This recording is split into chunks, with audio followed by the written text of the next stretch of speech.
Afternoon everyone. चलो एक ही छोटा सा टॉपिक बच रहा था क्वांटम नंबर पढ़ने के पहले, ठीक है, तो ये पढ़ा देता हूँ। हेडिंग का नाम क्या है? Sommerfeld extension of Bohr's model. मतलब समझ में आ रहा है, बोर ने कोई चीज बोली होगी, उसको और ढंग से एक्सप्लेन किया है दूसरे साइंटिस्ट ने, जिसका नाम था Sommerfeld extension of Bohr model, ठीक है। बोर ने बोला था ना कि इलेक्ट्रॉन एटम के न्यूक्लियस के आसपास घूमता है फिक्स ऑर्बिट्स में, ये बताया था। लेकिन उसने ऑर्बिट के बारे में ये तो सब बता दिया था कि उसकी एनर्जी कितनी होगी, रेडियस कितना होगा, मोमेंटम, टाइम पीरियड, वेलोसिटी सब बता दिया था। ऑर्बिट का शेप नहीं बताया था उसने, ऑर्बिट का शेप वगैरह कुछ भी नहीं बताया था उसने, ठीक है।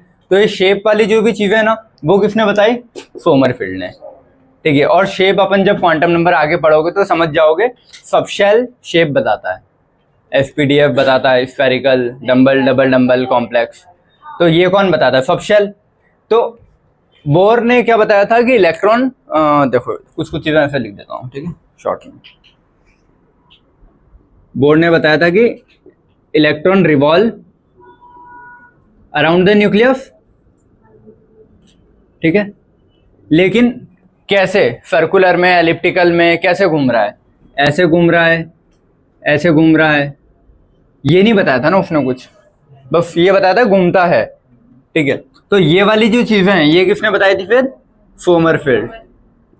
सोमरफील्ड एक अगला साइंटिस्ट आया, उसने इसी की थ्योरी को जस्ट आगे बढ़ा के बोला कि जो इलेक्ट्रॉन रिवॉल्व होता है ना अराउंड द न्यूक्लियस, इन जो ऑर्बिट है उसके फिक्स शेप्स हैं, ऐसे हर कहीं नहीं घूमेगा, उनके कुछ शेप हैं। तो इसने सबसे जो इसका बेसिक पॉइंट है, जो फर्स्ट रिंग है ना, इसने बोला कि फर्स्ट रिंग हमेशा क्या होगी, तो मतलब ये सर्कुलर बोलो है, स्फेरिकल, सर्कुलर बोला है वैसे ज्यादा बेटर है, ठीक है। फिर सेकंड से इनफाइनाइट तक सारी रिंग कैसी होगी? एलिप्टिकल।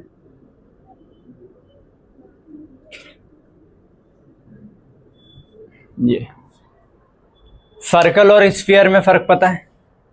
सर्कल 2D में होता है, स्फीयर 3D में होता है, ठीक है। और एलिप्टिकल अलग है। ये कुछ देख लो, सर्कल और एक और क्या होता है? हाँ, स्फेरिकल, ये 3D में होगा, ठीक है। तो वैसे ही ओवल अगर मैंने बोला है तो ओवल 2D में है, ठीक है। और ओवल को अगर 3D बना दूं तो वो बॉल देखी तुमने, रग्बी वाली, रग्बी, एक बॉल आती ना ऐसी रग्बी वाली, ठीक है, तो वो जस्ट इसके जैसी दिखती है, स्फेरिकल।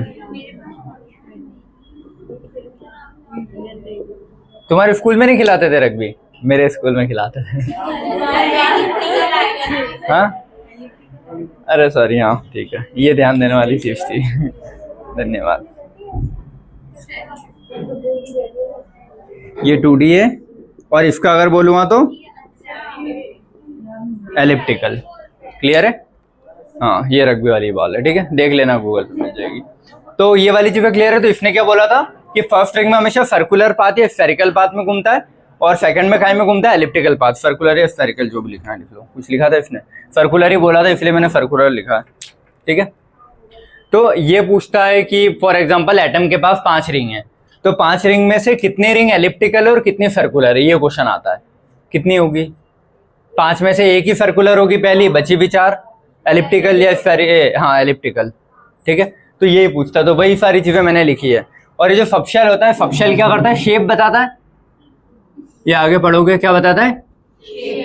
शेप, एसपीडीएफ के, कि इलेक्ट्रॉन जो घूम रहा है वो स्फेरिकल, फिर और जाके ढंग से बताया तो डम्बल, डबल डम्बल, और भी ज्यादा चीजें आई है। बट इस पर्टिकुलर पोर्शन से यही है, बस इतना वाला पोर्शन, ये ऐड कर लेना अगर ऐड करना है तो। ये सबशेल कॉन्सेप्ट किसने दिया था? सोमरफील्ड। वहां पे भी जब क्वांटम नंबर पढ़ेंगे तो पहला क्वांटम नंबर होता है n, वो बोर्न ने दिया था। सेकंड क्वांटम नंबर सबशेल को बताया था, तो किसने दिया था सेकंड क्वांटम नंबर? इसने, सोमरफील्ड ने, ठीक है। According to Sommerfeld, electron revolve around the nucleus in elliptical orbit. इसने क्या बोला था कि इलेक्ट्रॉन हमेशा न्यूक्लियस के आसपास कैसे घूमते हैं? एलिप्टिकल में, एक्सेप्ट फर्स्ट रिंग, ये, ठीक है, यहां लिख लेना, एक्सेप्ट फर्स्ट रिंग। बस ये एक लाइन में खत्म हो गया, इतना ही है, ठीक है। Circular orbit is special case of elliptical orbit when the length of major axis. Circular देखो ये दो होता है ना, फॉर एग्जांपल अगर ये ओवल मैंने बनाया है तो ओवल में दो एक्सिस होती है, तो ये उसकी दूसरी एक्सिस और ये दूसरी एक्सिस है, ठीक है। तो वो ये बोल रहा है कि लेंथ ऑफ मेजर एक्सिस और माइनर, तो ये वाली कौन सी एक्सिस है, मेजर, और ये वाली कौन सी है, माइनर एक्सिस। तो बोल रहा है और सर्कल अगर बनाता हूं तो सर्कल में मेजर माइनर सब सेम हो जाएगा ना। तो वो ये बोल रहा है कि सर्कुलर क्या है, इस एलिप्टिकल का एक स्पेशल केस है जहां मेजर और माइनर एक्सिस बराबर हो जाती है। कि जो इलेक्ट्रॉन घूम रहा है वो ध्यान रखता है कि वो लेंथ चेंज ना करे, ठीक है। तो circular orbit is special case of elliptical orbit when the length of major axis is equal to the length of minor axis. ये क्लियर है, major axis equal to minor axis. Total elliptical path कितने होंगे, जितने भी total ring हैं उसमें से एक माइनस कर दो, उतने एलिप्टिकल होंगे। तो total path -1, total path n से डिफाइन करते हैं ना, n मतलब जितनी रिंग, तो जितनी रिंग -1 तो एलिप्टिकल आ जाएगा। और n क्या है, सॉरी, और सर्कुलर अगर पूछा तो एक ही होगा 1, मतलब ये 1 क्या माइनस किया है मैंने, 1 कोई जो नंबर है वो क्या है, सर्कुलर पाथ, और जो कि वो हमेशा 1 ही होता है। तो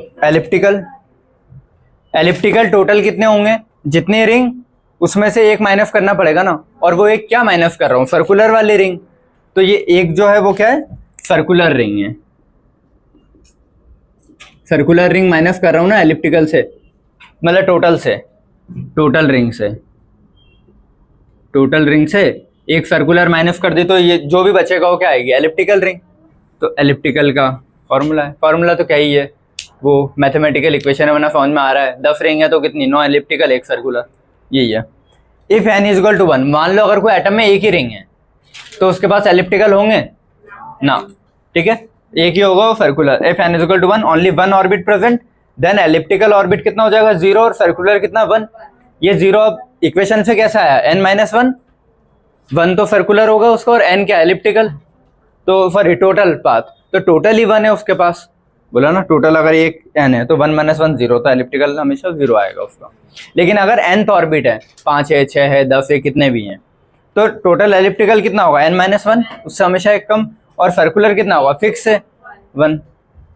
electron in first orbit always revolves in circular path, ये बोला था इसने मेन, बाकी सब ठीक है, ये आ जाएगा कि फर्स्ट ऑर्बिट में हमेशा क्या होगा, सर्कुलर होगा, बाकी सारे एलिप्टिकल। और वही चीज को शॉर्ट में मैंने ये लिखा है कि बोर्ड ने ये बोला था, ये नहीं बताया था कि कौन सा है क्या है, सोमरफील्ड ने फिर क्लियर किया था। तो first, second, third, fourth, fifth, ये वाला सर्कुलर देखो, ये रहा, इसने बोला सारे इलेक्ट्रॉन कैसे घूमते हैं, एलिप्टिकल में घूमते हैं, ठीक है। तो एलिप्टिकल में मेजर एक्सिस माइनर एक्सिस अलग है ना, इलेक्ट्रॉन यहाँ होगा, फिर यहाँ आ गया तो इस एक्सिस पे आ गया, यहाँ आ गया तो इस एक्सिस पे, तो एक्सिस चेंज कर रहा है हमेशा, ठीक है। लेकिन ये बोल रहा है कि सर्कुलर जो ऑर्बिट है वो एलिप्टिकल का एक स्पेशल केस है जिसमें मेजर और माइनर एक्सिस बराबर हो जाती है। वही लिखा है कि circular is special case of elliptical when the length of major axis equal to minor axis. तो सर्कुलर होता है, इसमें बराबर है, इसमें अलग है, क्लियर है। तो ये भी अगर बनाने हैं तो बना लेना सब, ये सारी चीजें। तो ये छूटा हुआ था एक बस। इसके बाद सीधा अपन स्टार्ट करते हैं क्वांटम नंबर। श्रोडिंगर से स्टार्ट होगा क्वांटम नंबर। फटाफट बेटा इसका एक फोटो ले लो, रब करके मैं पढ़ा रहा हूँ आगे का। स्टार्टिंग से अभी तक अपन क्या पढ़ते हैं, इलेक्ट्रॉन, प्रोटॉन, न्यूट्रॉन पढ़ चुके हैं। 3 मॉडल पढ़े थे अपन ने, इलेक्ट्रॉन को एज अ पार्टिकल मान के पढ़े थे, कहाँ तक, बोर तक। बोर के बाद 2 पढ़े जिन्होंने वेव के उससे बताया था। पहला था अपन ने डी ब्रॉगली हाइपोथेसिस, ठीक है, और सेकंड क्या था, हाइजेनबर्ग अनसर्टेनिटी प्रिंसिपल।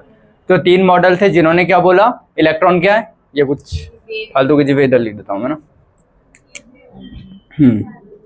3 मॉडल ने क्या बोला, इलेक्ट्रॉन क्या है, पार्टिकल है, स्टार्टिंग वाले है ना।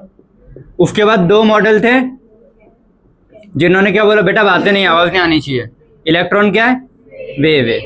और फिर इन्होंने ड्यूअल नेचर भी यहीं से बताया कि वेव है तो कभी कभी पार्टिकल भी है, कभी वेव भी है। तो अब यहाँ पे बहुत ज्यादा कंफ्यूजन हो रहा था कि इलेक्ट्रॉन है, पार्टिकल है, क्या है, ठीक है, मतलब इलेक्ट्रॉन पार्टिकल है कि वेव है, क्या है। तो पार्टिकल वाली चीजें तो ठीक है, चलो समझ ली थी, बहुत मॉडल्स भी आ गए थे। अब वेव वाली चीजों को ढंग से समझने की बारी थी, ठीक है।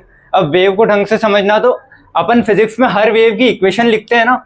साउंड वेव की इक्वेशन होती है वो कुछ A sin ओमेगा t, सुना ना, वो ग्राफ बनाता है, ठीक है, तो ऐसे हर वेव की कुछ ना कुछ इक्वेशन होती है, क्योंकि देखो वेव मूव कर रही होगी तो किसी न किसी एक्सिस में मूव कर रही होगी, एक्स एक्सिस, वाई एक्सिस, कितना ज़्यादा एक्स में ऊपर गया, ठीक है, मैक्सिमम उसका एम्पलीट्यूड ए लिखते हैं, फिर कितना नीचे, मतलब वेव लेंथ कितनी है उसकी, हर चीज़ डिफाइन करके, मतलब कोई भी वेव बनेगी ना बेटा तो वेव की एक इक्वेशन लिखी जाती है हर वेव की, ठीक है। तो ये जो अपन इक्वेशंस लिखते हैं इलेक्ट्रोमैग्नेटिक वेव्स की इक्वेशन लिखते हैं, कभी पार्टिकल को एज ए वेव की इक्वेशन नहीं देखी ना अपन ने। इलेक्ट्रॉन साउंड वेव क्या है, इलेक्ट्रोमैग्नेटिक वेव है, उसमें कोई पार्टिकल वगैरह नहीं है ना, वो सिर्फ वेव है, लाइट वेव है। तो अपन हमेशा जो भी वेव की इक्वेशन लिखते हैं वो इलेक्ट्रोमैग्नेटिक वेव को समझ के लिखते हैं कि इलेक्ट्रोमैग्नेटिक वेव की इक्वेशन जो भी आ रही है, ठीक है। लेकिन इन्होंने क्या बोला था कि इलेक्ट्रॉन पार्टिकल भी और वेव भी है, तो इलेक्ट्रॉन की जो वेव की इक्वेशन है वो अलग ही होती है, वो इन नॉर्मल इक्वेशन से नहीं लिख सकते। तो इलेक्ट्रॉन की जो वेव बनेगी, या फिर उसको अगर हिंदी भाषा में बोलूं तो हाँ ऐसे लिखना पड़ेगा, ठीक है। इलेक्ट्रॉन की जो वेव बनेगी, इलेक्ट्रॉन से जो वेव बनेगी, ठीक है, उसकी इक्वेशन,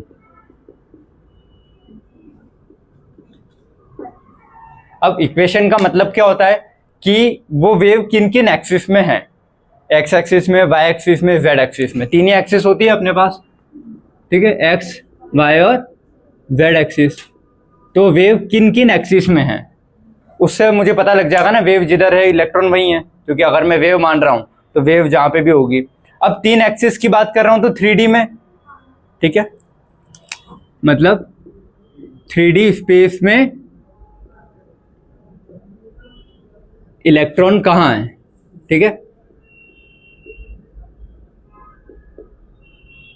ये समझ में आ रहा है कुछ कि 3D पूरे जो न्यूक्लियस है, न्यूक्लियस के आसपास पूरा 3D स्पेस है ना, उस पूरे 3D स्पेस में इलेक्ट्रॉन कहाँ है, इधर है, यहाँ है। तो ये चीज़ तुम एक वेव से ही बता पाओगे, और उस वेव को X axis, Y axis, Z axis तीनों से जब नापोगे तो तुमको पता लगेगा कि एक्स से कितने दूर है, वाई से कितने एंगल पे दूर है, जेड से कितना दूर है। तो तुम बता पाओगे कि हाँ probability of finding electron in 3D space. अगर थोड़ा और ढंग से लाइन लिखूंगा, क्या लिखूंगा, probability of finding electron in 3D space. देखो अगर मान लो मैं इलेक्ट्रॉन बोल रहा हूँ कि इलेक्ट्रॉन ऑर्बिट्स में शेल में घूमते हैं, तो शेल तो फिक्स हो गया ना, हाँ ये पटरी है, रिंग है, यहाँ घूमेगा तो मुझे पता है इसी एक्सिस में घूम रहा है, इधर घूम रहा है तो इसी एक्सिस में घूम रहा है, तो इसमें तो ऐसी कोई इक्वेशन की जरूरत ही नहीं थी। लेकिन अगर मैंने उस चीज़ को वेव बोल दिया है तो वो वेव पूरे 3D स्पेस में कहाँ, किस साइड से कितना घूम रही है। अगर इलेक्ट्रॉन वेव है तो वेव 3D स्पेस में कहाँ है, ये पता करने के लिए मुझे 3D स्पेस के लिए XYZ तीनों चीज़ों को रखना पड़ेगा। तो उससे एक वेव निकल के आती है, श्रोडिंगर ने बताई है, मतलब श्रोडिंगर ने एक इक्वेशन दी है। जैसे इधर लिखते हैं ना साउंड वेव का A sin ओमेगा टी, तो ये साउंड वेव तो ऐसे ही ट्रैवल कर रही है ना, देखो या तो सीधे जाएगी या इधर जाएगी, ऐसा तो नहीं कि पूरी हर जगह जा रही है, मतलब जा रही है बट अपन कोई एक एक्सिस का नाप रहे हैं, क्लियर है। तो इसने क्या बोला कि इलेक्ट्रॉन जो वेव है उसकी एक इक्वेशन लिखी है, उसकी एक इक्वेशन आती है, वो याद नहीं करना है बट सुन लो बस, ठीक है। मैं यहाँ पे लिख देता हूँ साई, 3 साई बना देना पहले। तो क्या हो गया, D square phi by D X square, D square phi by D Y square, D square phi by D Z square, ठीक है, इतना ही है।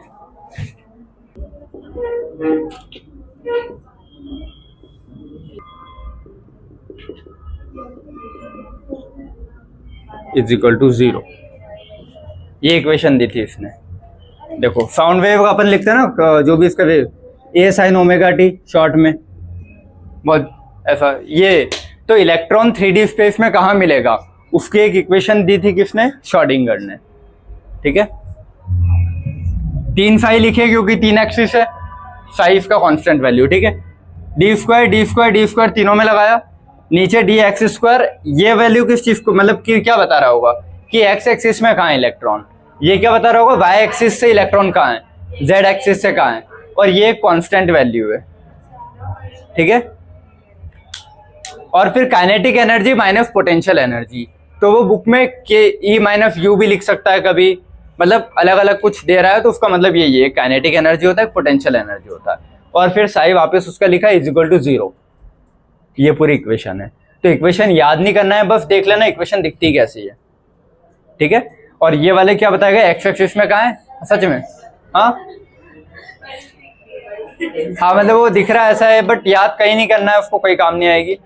एक्स अगर पूछ ले ये क्या डिनोट कर रहा है, probability of finding electron in X axis, probability of finding electron in Y axis, in Z axis, और वो सब फिर कांस्टेंट काइनेटिक और पोटेंशियल एनर्जी में।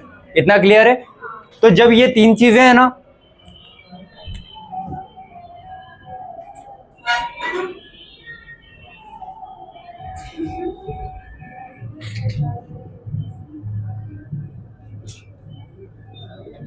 X axis, Y axis, Z axis में कहाँ इलेक्ट्रॉन मिल रहे हैं, और ये जो तीन चीजें हैं यही तुमको तीन क्वांटम नंबर शो करती है, एन, एल और एम।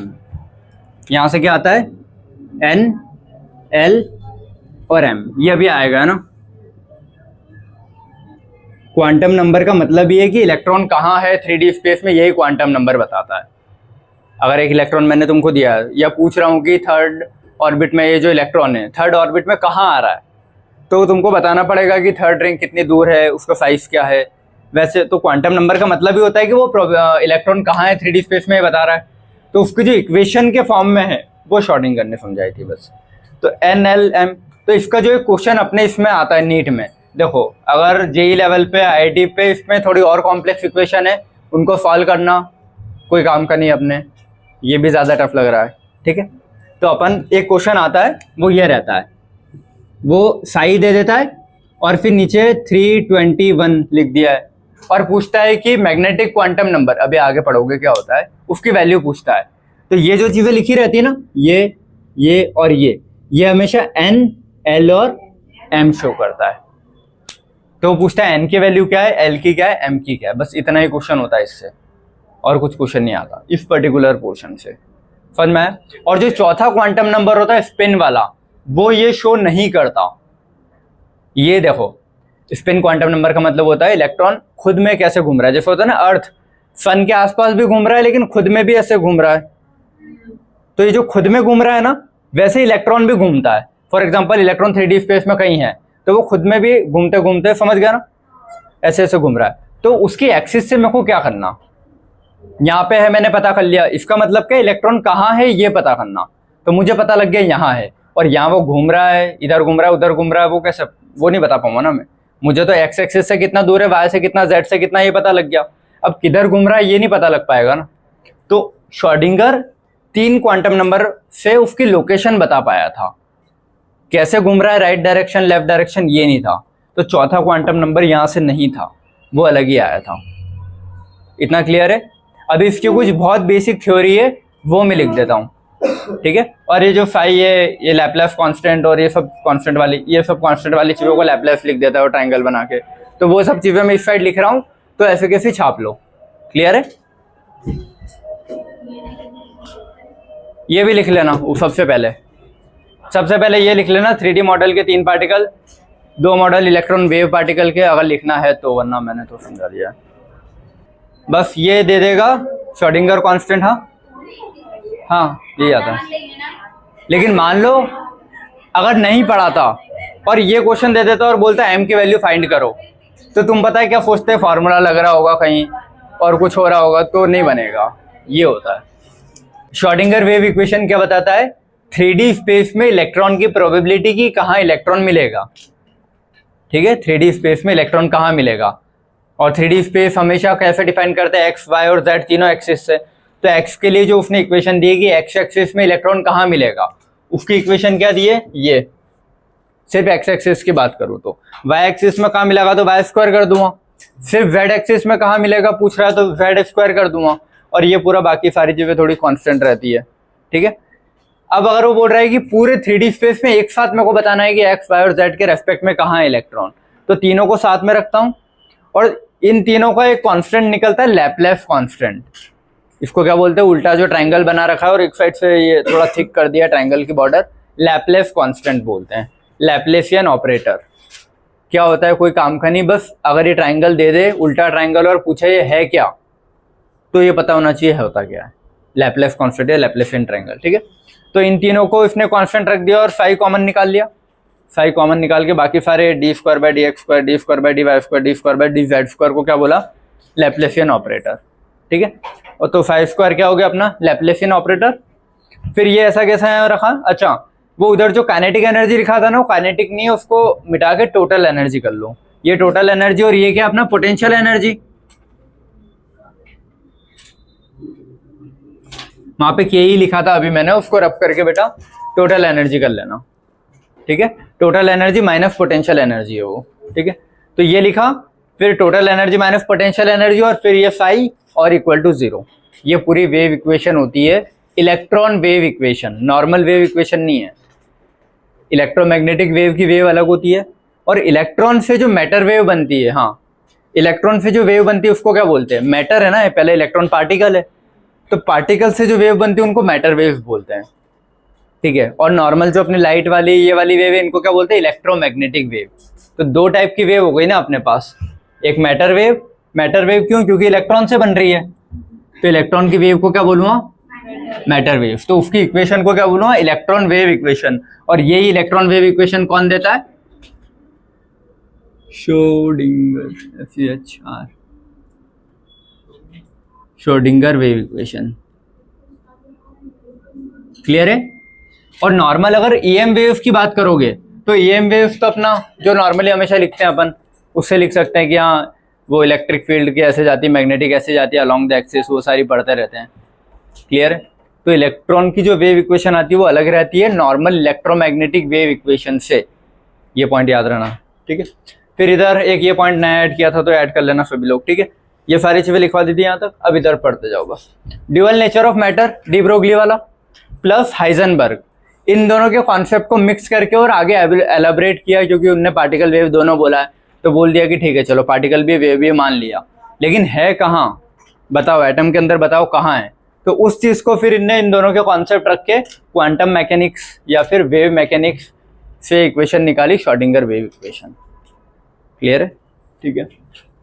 एक सिर्फ 1D क्यों लिखा, क्योंकि सिर्फ एक्स एक्सिस का लिखा है तो 1D लिखा है ना, मतलब कोई भी एक सिंगल एक्सिस का लूंगा तो 1D होगा, और 2 एक्सिस ले ली तो 2D, और 3 एक्सिस लूंगा तो 3D हो जाता है।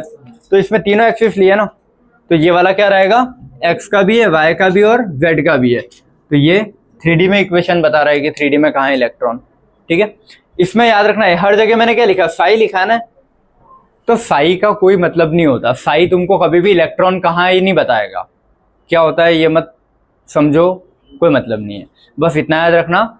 सिर्फ अगर सिंगल साई है तो साई तुमको इलेक्ट्रॉन कहाँ है नहीं बताएगा, साई का स्क्वायर बताता है।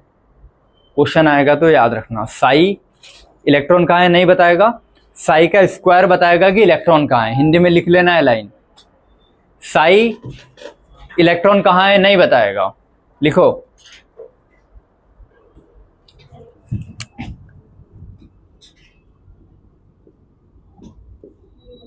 साई नहीं बताएगा कि इलेक्ट्रॉन कहाँ है 3D में, ठीक है। साई का स्क्वायर बताएगा कि हाँ इलेक्ट्रॉन कहाँ है।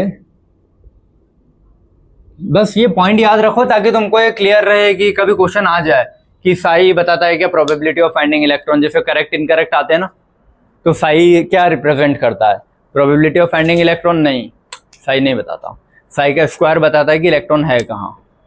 तो ये एक थ्योरेटिकल आता है तो याद रखने वाली चीज है, ठीक है। पूरे स्पेस में न्यूक्लियस है, हाँ 3 डायमेंशन, वो वाला कौन सा होता है, नहीं वो नहीं, वो स्मॉल डी लिखते हैं ना बेटा, 3D स्पेस मतलब 3 डायमेंशनल स्पेस वाला, ठीक है। हाँ ये 3 स्मॉल डी वो अलग, वो नहीं है, 3D 3 डायमेंशन है, 1D 1 डायमेंशन है वो, ठीक है। तो वो चीज लिखी ना बस, तो यहाँ से याद रखना कि ये साई वाली चीज तो ठीक है, लिख लिया, लैप्लेसियन ऑपरेटर लिख लिया। देखो वेव फंक्शन, किसी भी वेव का वेव फंक्शन होता है, ठीक है। अब वो वेव मान लो सर्कल कहीं भी ऐसे घूम रही है तो एक रेडियल पार्ट होगा उसका, एक एंगुलर पार्ट होगा, अगर कोई चीज सर्कल में घूमती है तो या तो सीधे सीधे निकल जाएगी, लेकिन एक एंगल पे टर्न हो जाती है आर रेडियस के अलाउ। कोई भी चीज यही होता है ना, अगर ये ऐसे जा रहा है तो इसका एक पार्ट अंदर की साइड जाना चाहेगा, एक इधर, तब जाके इधर जाता है। तो वही लिख रहा है कि रेडियल पार्ट और एंगुलर पार्ट। रेडियल पार्ट सीधा है, एंगुलर पार्ट ये है।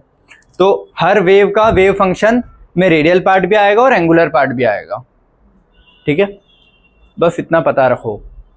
ठीक है, इसको अगर सोचोगे कहाँ है, कैसा है, क्यों है, कोई काम का नहीं है। ठीक है, एफ ऑर्बिटल के लिए कोई एंगुलर पार्ट नहीं होता, याद रखना है। एफ के लिए कोई भी एंगुलर पार्ट नहीं होता, सिर्फ रेडियल पार्ट है। Spin quantum number can not be determined by following Schrodinger wave equation, क्योंकि ये सिर्फ 3 चीजें बता पा रहा है ना, एक्स, वाई और जेड, तो उससे 3 ही क्वांटम नंबर पता होते हैं, एन, एल और एम। चौथा क्वांटम नंबर श्रोडिंगर वाली वेव इक्वेशन से नहीं निकाल पाओगे। क्लियर है? क्योंकि इसका श्रोडिंगर का मेन काम क्या है, 3D स्पेस में इलेक्ट्रॉन है कहाँ ये पता करना। इसने इन तीन चीज से पता कर लिया यहाँ है। अब वो यहाँ घूम कैसे रहा है इसका तो कुछ नहीं बोला ना इसने। तो चौथा जो क्वांटम नंबर होता है वो ये बताता है कि घूम कैसे रहा है, ऐसे घूम रहा है या ऐसे घूम रहा है। तो इसका तो काम था कि इलेक्ट्रॉन कहाँ है ये पता करना, कर लिया, बस यहीं पे रुक गया है। तो spin quantum number can not be determined by Schrodinger wave equation. ठीक है, स्पिन, हाँ हाँ बोलो। हाँ, वो एंगुलर मोमेंटम होता है, वो अलग है। मैं बोल रहा हूँ ज्यादा कुछ मत सोचो। अगर थियोरेटिकल पोर्शन में आता है कि श्रोडिंगर के हिसाब से एफ ऑर्बिटल एंगुलर पार्ट नहीं बताता, बस समझ के रखो, क्योंकि ये क्वांटम वाली चीज़ों से और ये अपने काम की भी नहीं है और इतनी ज़्यादा तो मेरे को आती भी नहीं है। ठीक है, रियलिटी तो यही है। चलो, there is no physical significance of psi. Psi का कोई ज़्यादा काम नहीं है। सिग्निफिकेंस वर्ड का मतलब होता है इंग्लिश में इंपॉर्टेंस। ठीक है, इंपॉर्टेंस ऑफ इंटरनेट लिखूं क्वेश्चन या सिग्निफिकेंस ऑफ इंटरनेट एक ही बात है। तो सिग्निफिकेंस वर्ड का मतलब याद रखना इंपॉर्टेंस। मेरे को नहीं पता था 9th तक, 10th में आके पता लगा था कि सिग्निफिकेंस को इंपॉर्टेंस बोलते हैं, है ना। ठीक है, हाँ अब पता लग गया, तो उसको ब्रैकेट में इंपॉर्टेंस लिख लेना। There is no physical importance of psi. Psi का कोई काम नहीं है। ठीक है, साई कभी भी इलेक्ट्रॉन कहाँ है नहीं बताएगा। Sai square has the physical significance या इंपॉर्टेंस, कहीं का probability of finding electron in 3D space.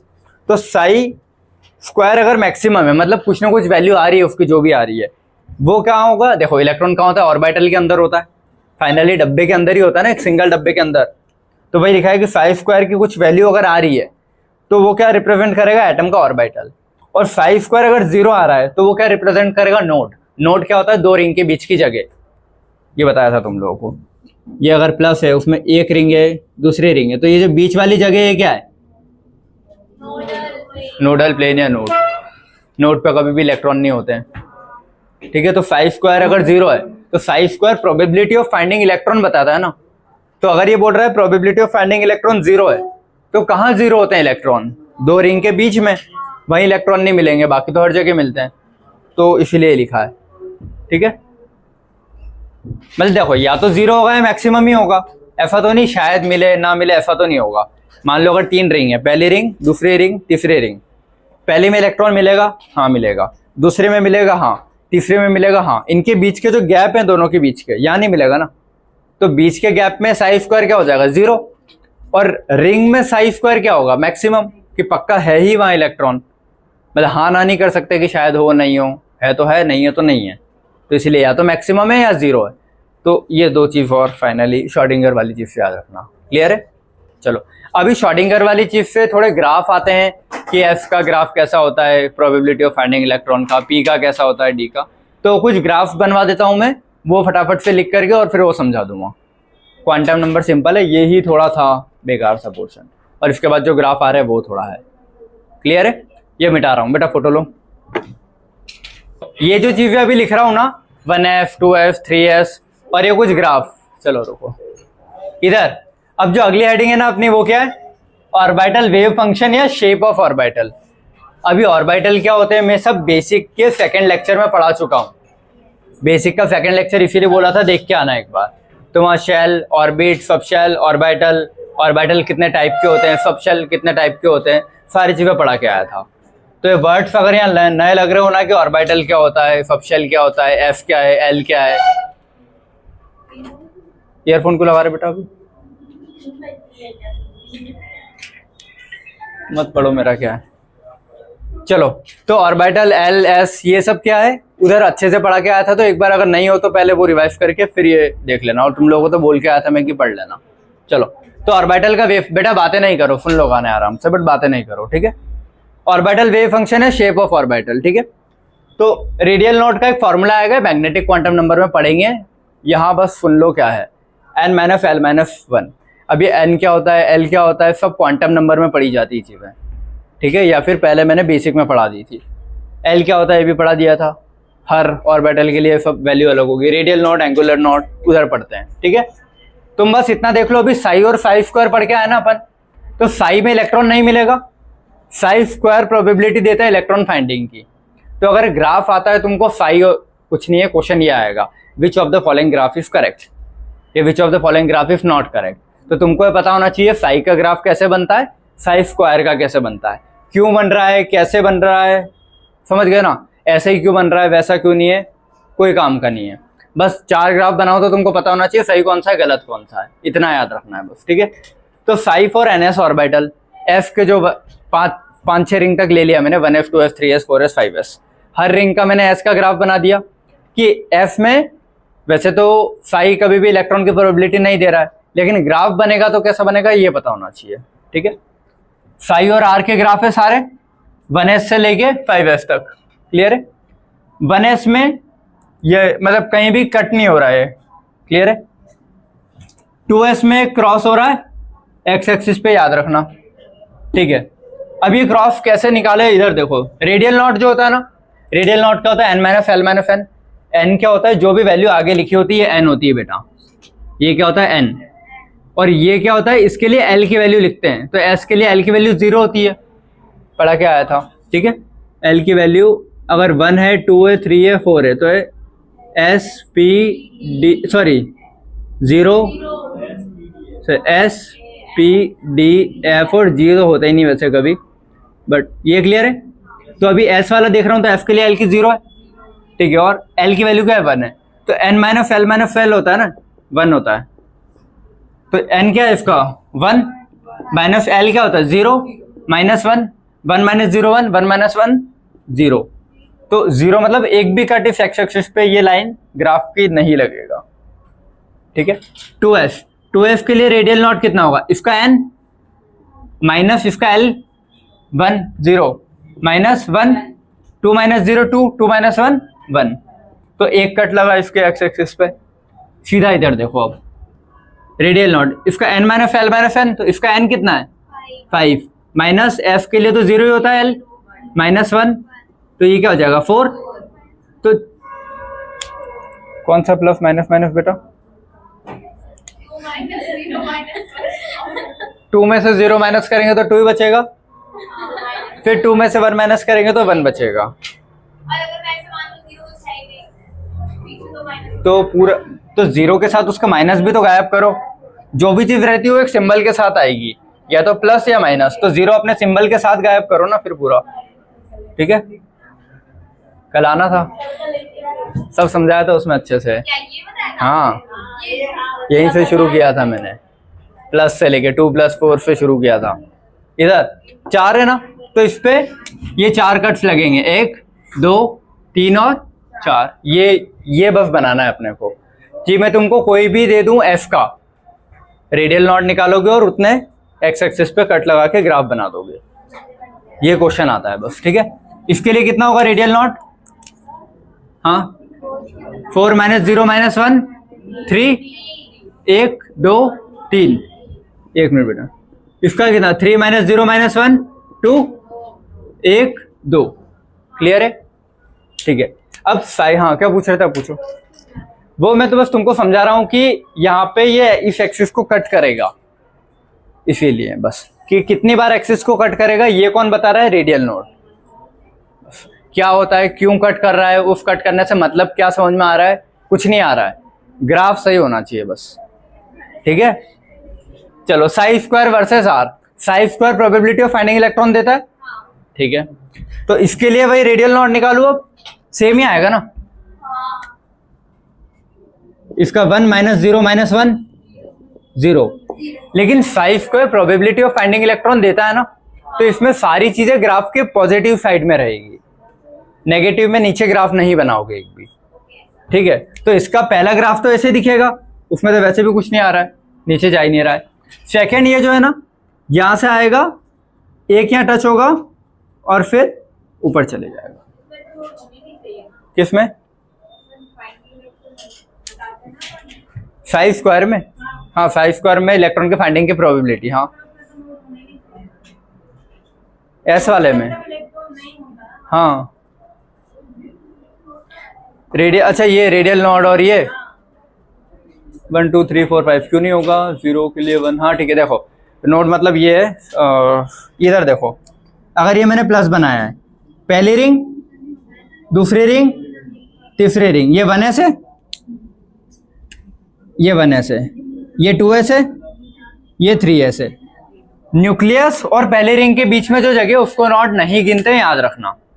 तो 1s के लिए कितने नोड है, एक भी नहीं है ना, इस जगह को नहीं गिनूंगा, लेकिन 2s के लिए कितने हैं, इन दोनों के बीच की जो गैप है वो नोड है, तो 2s के लिए एक नोड है। 3s के लिए कितने नोड है, 1 और 2, 4s आ जाएगा तो कितने नोड आ जाएंगे, 1 2 3, तो वही चीज ये बता रहा है, ठीक है। अगर लिखना हो तो लिख लेना है सब चीजें। ये 4s है, और ये जो बीच की स्पेस है ना, ये क्या है, नोड है, जहां पे इलेक्ट्रॉन एब्सेंट होते हैं, मतलब साई स्क्वायर क्या है, 0, probability of finding electron is 0, तो ये साई स्क्वायर 0 होता है यहाँ। और इस वाली गैप को कभी भी नोड कंसिडर नहीं करते हैं, नॉट कंसिडर नॉड, जो न्यूक्लियस और पहली रिंग के बीच की गैप होती है, हिंदी में लिख लेना उसको, लिखना है तो क्लियर है। तो रेडियल नॉट तो सभी के मुझे पता है ना, सेम ही आएंगे 1 2 3 4, ठीक है। बस मुझे ये ग्राफ कहाँ कट रहे हैं ये पता होना। इसके 2 है, तो यहां से आऊंगा, नीचे जाना चाहिए था लेकिन ऊपर चले गया, एक बार और आएगा और फिर ऐसे जाएगा, तो 2 बार टच हुआ है, ये वापस बस इसको उठा के ऐसे ऊपर करना है। इसमें भी भाई कितने हैं, 3 नोड है ना, तो एक बार टच, दूसरा, तीसरा, तो ये जो 2 नीचे आ रहे थे ये इसको ऊपर कर दिया, और ये एक तो ऊपर था ही, तो 2 ऊपर दिखेंगे ना ऐसे बल्जिंग, और ये नीचे वाली जो लाइन है ये ऊपर दिखेगी। इसमें कितना, 4 है ना, तो 1 2 3 4, क्लियर है। तो ग्राफ आते तो तुमको बस पता होना चाहिए सही क्या है गलत क्या है। अब इसमें भाई कितने, 1 है, 2 3, और इसमें, तो ये चीजें यहां से भी समझ में, ये भी लिख लेना है ना, हाँ सारे, ठीक है। अगर 4s के लिए बोल रहा है तो कितने नोड जाएंगे, 1 2 3, ये ठीक है। अगर तुमको साई स्क्वायर और आर का ग्राफ दे 2s के लिए, तो तुमको पहले रेडियल नॉड निकालना है, कितने होते हैं, जितने रेडियल नॉड उतनी बार एक्स एक्सिस से उस लाइन को टच करके और ऊपर कर देना है।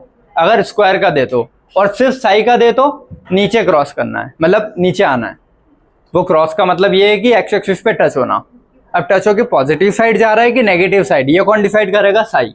साई होगा तो नेगेटिव साइड चले जाएगा, साई स्क्वायर होगा तो ऊपर ही रह जाएगा, साई नेगेटिव की तरफ जा सकता है, साई स्क्वायर नहीं जाता, ऊपर पॉजिटिव में जाएगा, नेगेटिव में नहीं जाता।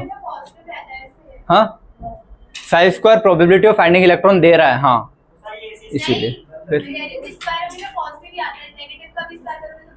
हाँ वो बोल सकते हो, या तो ऐसा होगा कि इसको स्क्वायर में डाल रहे हो तो पॉजिटिव।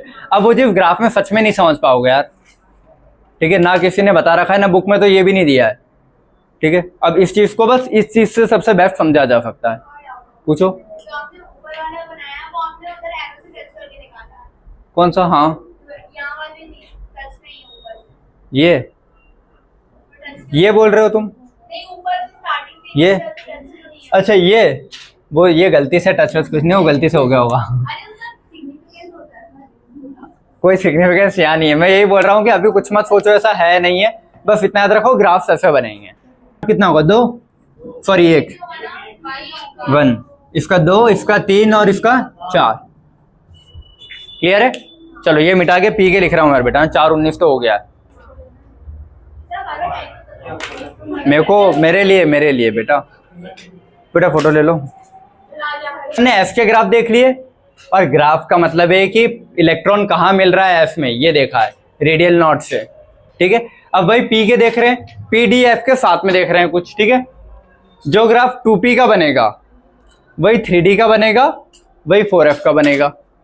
जो 3p का वही 4d और 5f का, जो 4p का 5d का और 6f का। ये समझ में आता है ना? इधर देखो, ठीक है, यही है, कोई ऑप्शन नहीं है, जैसे भी याद करो, ठीक है। अब देखो पीडीएफ का साई स्क्वायर का ग्राफ क्या बोला मैंने, पॉजिटिव साइड में ही रहता है। साई स्क्वायर कैसा रहता है, पॉजिटिव साइड ही रहता है ना। और ये वाला जो रहता है ये किधर रहता है, नेगेटिव में भी जाता है। तो इसका जब रेडियल नॉट निकालोगे किसी का भी, तो इसका रेडियल नॉट कितना आएगा बेटा, देखो n क्या है 2 माइनस p के लिए कितना होता है 0 minus l, n minus l minus 1, इसका कितना आ जाएगा 1, n माइनस 1, हाँ भैया ये नहीं,